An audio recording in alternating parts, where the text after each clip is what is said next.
Welcome to McPlum, simple solutions served daily. You start by verifying the Yupiteru model and updating firmware if needed. This ensures compatibility with features.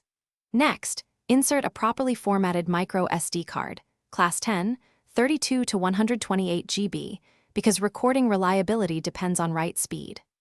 Once done, connect power and mount the unit near the rearview mirror.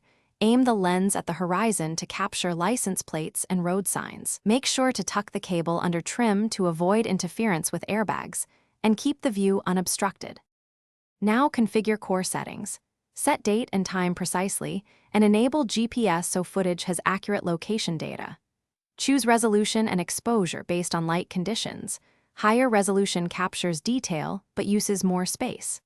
Select loop recording length, 1, 3, or 5 minutes, to balance file size and incident coverage.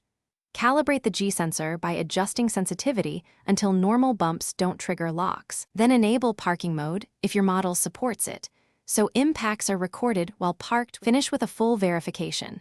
Take a short test drive and review footage for crisp video, correct timestamps, functioning GPS, and clear audio.